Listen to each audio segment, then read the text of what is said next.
Welcome to Wilder Wolves Hall of Fame Mode Fandom.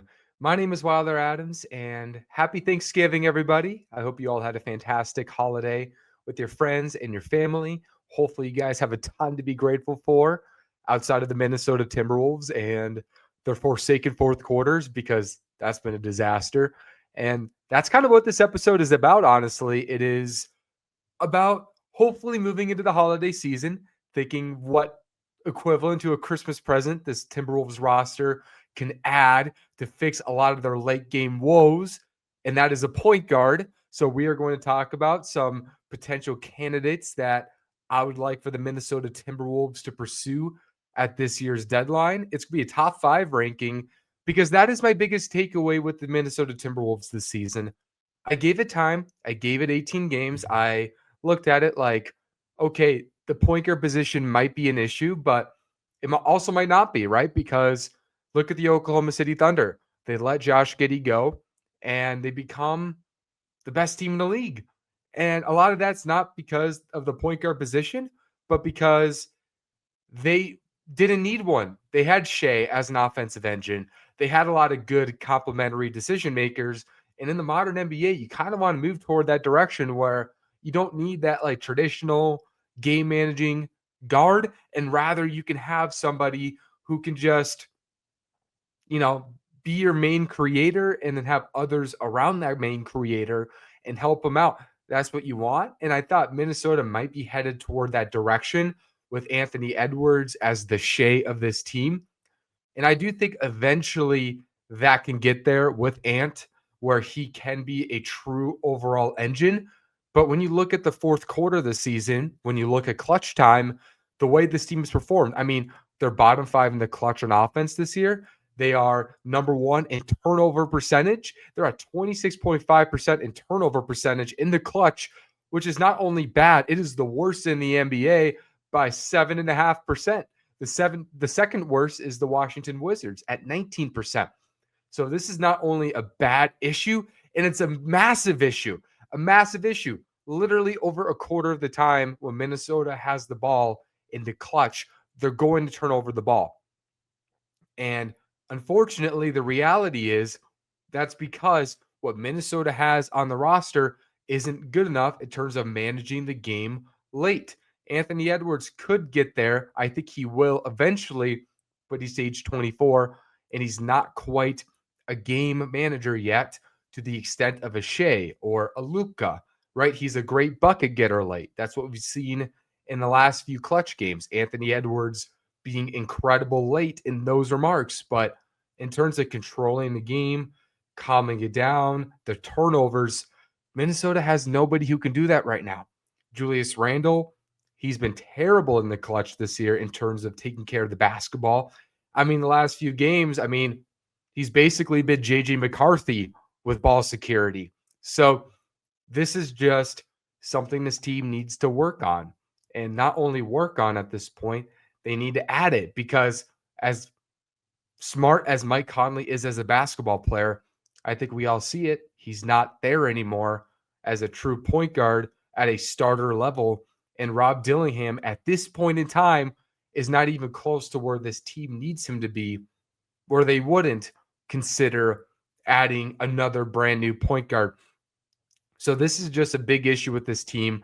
I think it's a very limiting thing for this team in terms of ceiling. And honestly, to take it a step further, good point guard play is probably the difference between a solid playoff team that can beat bad teams but not beat great teams to being competitive with anybody in the NBA.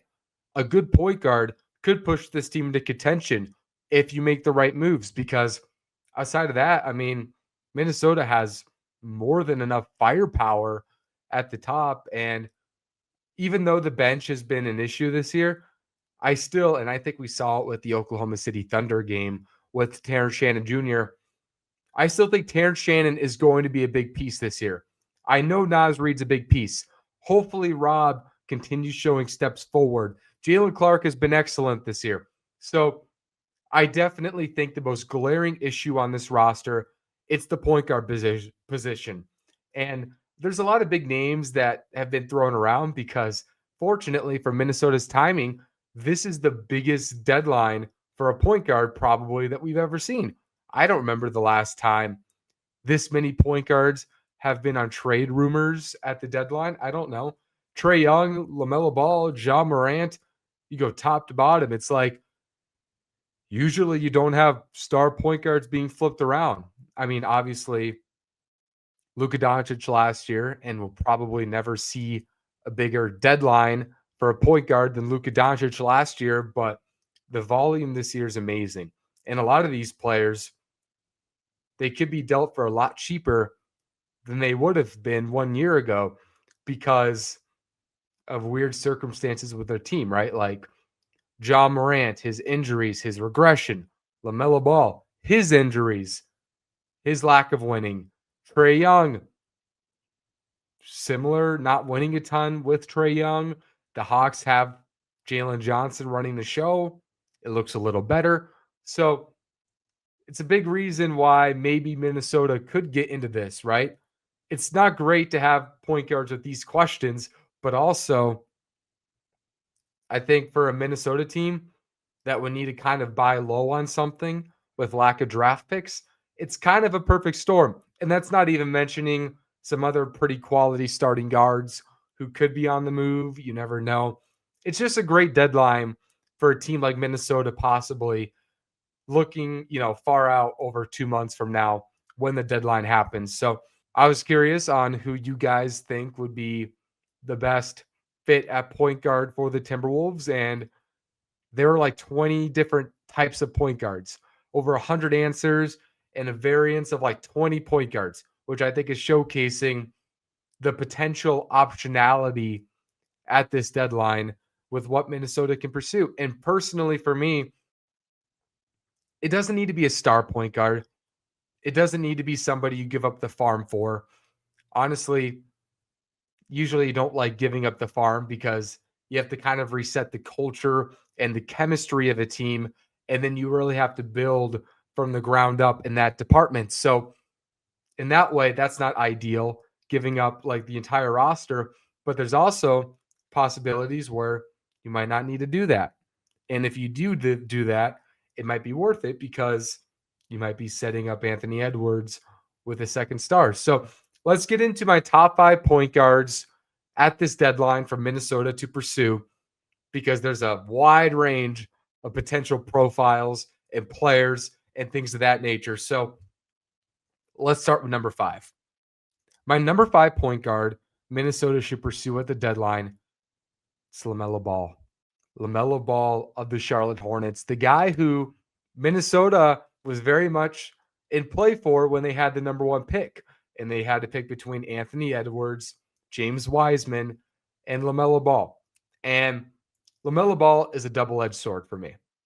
I think Lamelo Ball at his peak is one of the most talented players in the world.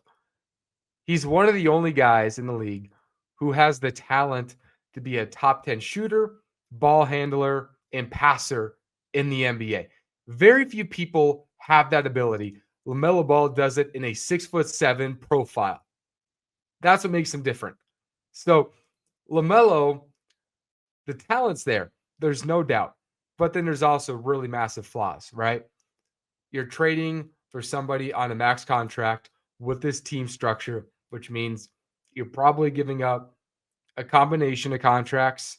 Maybe it's like Rudy Gobert and Naz Reid or something like that. Maybe it's Naz Reid plus Conley plus something to make the money work. It's something like that. Big contracts are hard to really make work. So that's definitely a part of the question, but that's also a very small part of it because injuries are a big issue with LaMelo Ball.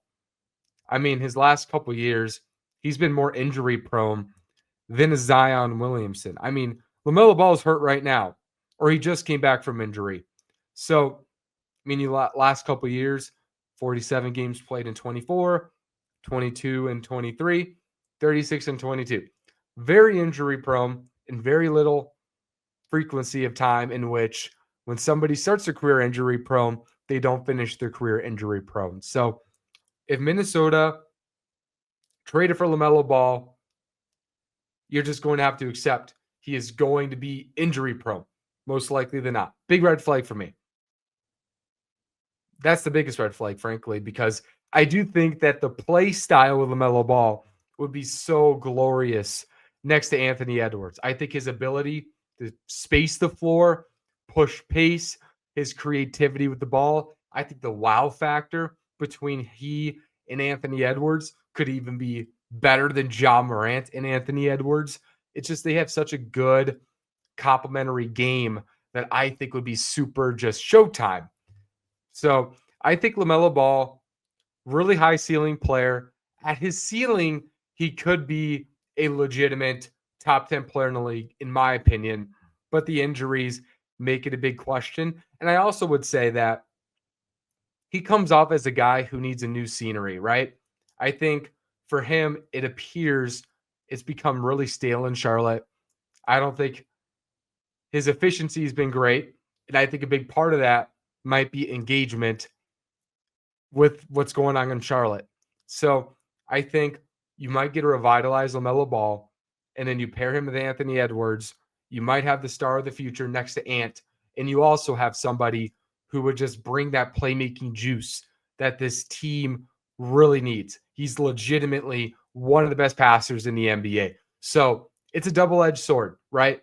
Asking an injury-prone player to not be injured is like asking a cheater to not cheat. So that's not the good part. But I think the talent, the playmaking, and the flair is absolutely tantalizing. And number 4 on my list, it's a less high profile player. It's a different archetype from the LaMelo Balls or the Ja Morants of the world. And my number 4 player is Andrew Nembhard from Indiana. And Indiana might be a pretty fun situation because they're a really bad team that's going to reset next year because of the injuries. They have a plethora of point guards and they're missing their franchise point guard. So there might be something there where maybe you can pluck a good player out of that situation. And Andrew Nembhard's a great fit on this team because one, he's a defensive minded guard. So Chris Finch would really like him because he's going to bring that physicality, that point of attack defense in the perimeter, which takes pressure off of Jaden, takes pressure off of Ant, takes pressure off of Rudy because of the way Andrew Nembhard can guard in big moments. He's also a big game player. We've seen that in the playoffs last year. He can really put up big games in big moments and be just another creator next to Anthony Edwards. Not at the talent level of LaMelo Ball, but he can create at a pretty high level, even if he's struggling with efficiency this year. And also, he is a good passer. He is a natural playmaker. He's played in a Rick Carlisle offense, so he has a really good understanding of pace, of flow, of ball movement. He's not a very turnover prone player. He's never averaged more than 2.5 turnovers. I think he's averaging a career high this year at 2.4, which is, I think, fine. I think he's just somebody who provides a decent upside. He's a young guard, fits the identity well, adds a new dynamic in that regard. And he's also probably not going to be like insanely expensive. Like he's an asset for Indiana. So you have to give up something. And we'll see if Minnesota has what Indiana wants or if they don't, right? Because draft picks will just be a limiting factor with this team. But I think if Minnesota could pursue Andrew Nembhard, I think his complementary skill set next to Ant would be great. And also, he's young. So you have another guard next to Ant that he can legitimately grow with, right? Like, in a lot of ways, he provides a lot of similarities to what Nickeil Alexander-Walker provided Minnesota last year. Not quite as big. I do think he's a little bit better of a half-court creator, even though it is kind of crazy what Nickeil is doing offensively this year, averaging over 22 his last 7 games. But I think Andrew Nembhard would provide a lot of what we're missing in the starting role with what Nickeil brought in the rotation. So I think Nickeil would be, or Andrew Nembhard would be a fantastic fit next to Ant, next to the Wolves. And now let's move to number 3, because number 3 is another Indiana Pacer, and that is TJ McConnell. TJ McConnell. So TJ McConnell is one of those players who I've always loved to watch play because, he's the little guy. He's not that big, but he's somebody who's so efficient, so smart, plays so hard, is an unbelievable player attacking passing lanes, you know, better point of attack defender than you would expect. Just a winning player who gets to his spots. He doesn't take away from other stars, but he provides this intensity, this efficiency as a playmaker. I would consider TJ McConnell a high level game manager. And there's some people who question if he increases his role, whether that would hurt or help his impact. And I think under our roster, I think TJ McConnell would be a positive on this team because he does all the right things. He's a winner. He is a big game player, as we saw in the finals. He is a smart decision maker late. I trust him much more than anything we have on this roster in terms of taking care of the basketball late. So I think he fits the way we want to play. He's efficient. He's smart. He's a stabilizer, and this team doesn't have a lot of stabilizing at this point in time. So also, I think he'd be less expensive than an Ender Nembhard and obviously a Lamelo Ball and evidently pretty much everything else that I have for the remainder of this list. So TJ McConnell is somebody who I would take a look at if I were the Minnesota Timberwolves. And he would just be a really good Mike Conley replacement too. And another guy politically, if Rob Dillingham figures it out as a point guard and he earns the right to be a starter, I don't think TJ McConnell would get in the way of that. So he provides a good bridge at point guard while providing essentially everything that this team could need right now. And now here's the number 2 player, because I'm not sure if everybody would agree with this, but I would really like this one. So my number 2 player on this list is Trae Young. Trae Young, not John Morant, not LaMelo Ball, Trae Young. And Trae Young has definitely some interesting narratives to him. Obviously, he's a terrible defender, and this team would need to accommodate. There's questions of how he would play off ball next to an Anthony Edwards, next to other creators. And there's no doubt. I think those are big questions. But when I look at Trae Young, I look at somebody who's safer than a John Morant, than a LaMelo Ball, and he provides the ceiling as a scorer next to Anthony Edwards that he might need next to him in his prime. Trae Young consistently is near the top of the league in assists a game. You're getting one of the best passers in the NBA. You're getting somebody who can be that second star next to Anthony Edwards in his prime without the same worries as a John Morant, as a LaMelo Ball. You can argue John Morant and LaMelo Ball would be more entertaining, that they have more individual upside. And I'm not going to say you're wrong, but you're getting more dependability from Trae Young. And I think if you trade for Trae Young, you're also getting somebody who might need to rediscover his identity in his career, right? Because he's had the rock his entire career in Atlanta, and he's gotten a lot of criticism for it. He's gotten a lot of criticism from coaches, from the league, from media. He's missed all-star games despite amazing production.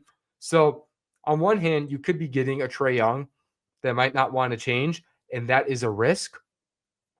But you also might be getting a motivated Trae Young who wants to adapt his game and show that he's a winner. And I'd always believe that if Trae Young bought into it, he could be a really deadly off-ball player when he's not running the offense.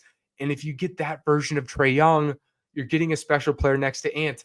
Now, I don't know what he costs. I don't know how realistic this is. It might be one of those, pipe dreams that just would never work out. But I don't know if his value's ever been lower than it is right now. And Atlanta is breaking out with Jalen Johnson running the offense and not Trae Young. So who knows what that relationship's like?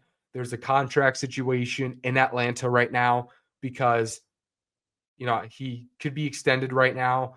He hasn't been in Atlanta. Not sure if they want to extend him or if they want to push forward with a Jalen Johnson centered rebuild. So Trae Young is an interesting one to navigate. I think among the star guards, including Kyrie, he's the safest at the deadline and he provides good longevity because we're just getting into Trae Young's prime right now. And I do think that he has a lot to gain and a lot to give as we move forward into his prime years. And now here's the number one guy. And this is actually the guy I am least confident is available at the deadline, but this is the definition of a dream. My number one guy I had on my list is Derrick White of the Boston Celtics. Why would Boston let him go? I don't know.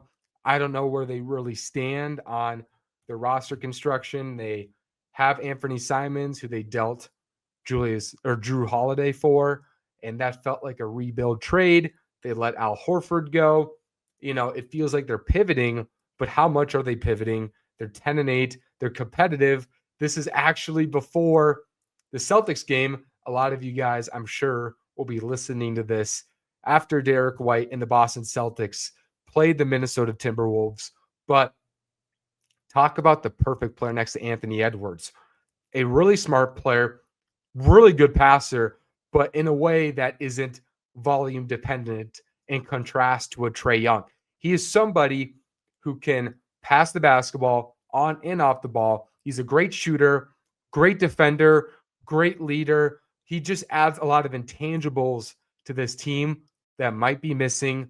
Late games, I'm never going to question Derrick White. He's incredibly smart, incredibly battle tested, great feel for the game. Just like the perfect guard to put next to Anthony Edwards. Now, how much would you give up for him?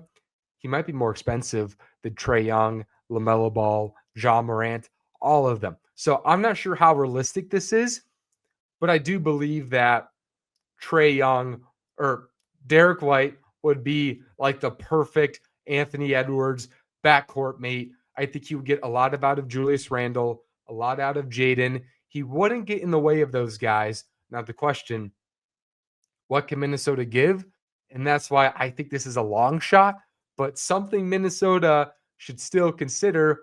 Give Boston a call if they haven't already, because this is the type of player you want next to an Anthony Edwards. There's not a better fit in basketball. And I'll also mention, while you're at it, call about Peyton Pritchard if you're Minnesota. Call about Anthony Simons. Like, just really look at what's going on in Boston and see if there's a fit, because I think there's some options there. There's some optionality that team has. And I think Minnesota, there's so many questions at guard. Like, why wouldn't you call everybody around the NBA and see what other options are? And I did mention to you guys that I asked you guys, like, what type of point guard the Minnesota Timberwolves should look for at the deadline. And there's some other options that we can talk about that we discuss, asking you guys, like, what type of point guard would Minnesota want? And I'm going to look at your options. So, of course, Ja Morant's a popular one because he's fun, he's explosive, great passer, but there's so much baggage with Ja Morant, so much injury concerns. I have my hesitation, but I get the intrigue. Ashley mentioned Davion Mitchell, who would be interesting. I mean, he kind of provides that Pat Bev type impact. So that's another interesting one. I think with Miami playing so well, with him on such a good contract, I don't see why they would deal him. But Jason Good also said Davion Mitchell. Another common one was Kobe White. Abdi Mocap2212 mentioned Kobe White, as did a couple other individuals. Joseph Pilgren, I think his name, if I pronounce your last name properly. If I didn't, I apologize. Mentioned DeJounte Murray, and that's another name that could possibly be in the conversation more than we're talking about because the Pelicans stink. And I mean, the only thing with DeJounte Murray, I think he might be good for good value because the last couple trades that he's been involved in, they've been so horrid that I'm not sure what his value is at this point. But, Kobe White, of course, just the shot making, but I question the playmaking a little bit there. Lamelo, somebody mentioned bringing back Kyle Anderson. I'm totally for that. I mean, he's like the perfect, like, stabilizing veteran that this team has had in the past that they're just missing right now, right? I mean, at the time when we had Kyle Anderson during that 56 game win season, he was the most stabilizing force on the team, I would argue. So he makes a lot of sense. Big tickets at Drew Holiday. I would love Drew Holiday. He's just getting older and his contract is very expensive right now. Another one, rough Isaiah R99 goes Jamal Sheed. And if you guys don't know Jamal Sheed, he's the point guard on the Raptors right now. And he's been like legit one of the most efficient playmakers in the league lately. He's averaging 5.5 assists in 18 minutes a game, low turnover, super efficient player. But Toronto, they're playing so well. Like, why would they let him go? So there's a lot of great ideas, great thoughts. Of course, Timothy uh, Gant, I would like to say his last name is. My apologies if I pronounce your last name wrong. He mentioned Tyus Jones, Kobe White, Derrick White, Anthony Simons. De'Aaron Fox is another one to consider. We've talked about him before. Kyrie, Tyler Hero. You know, we're definitely saying at this deadline, let's go after whoever could be a quality starter because I think we're that down bad right now at the point guard position. But, I think there's a lot of great ideas. I've seen a couple Darius Garlands. I don't think he's a realistic target. Of course, he's been injured. The Cavs have been up and down, but I'm not sure if he's a realistic target. I would have a ton of concerns about his health, his reliability, but another really good fit, maybe a better fit than a Trae Young because he's like Trae Young, but more on the playmaking spectrum. He just wants to set you up, play off ball. So that's a big advantage for him. But yeah, you guys gave me great ideas, great possibilities, and thank you all so much for inspiring the show idea. We'll continue talking about options and possibilities for the Timberwolves as we get closer to the deadline.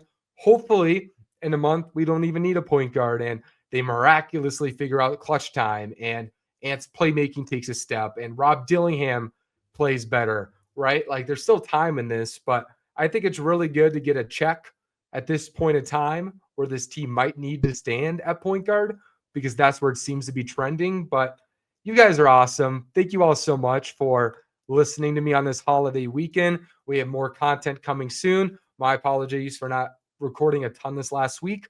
I was a little bit sick throughout the week, so didn't want to come up in a bad state, but we will have some fun guests in the future and fun content. A lot of things coming. Thank you all so much. This is Wilder Wolves, Hall of Fame mode fandom.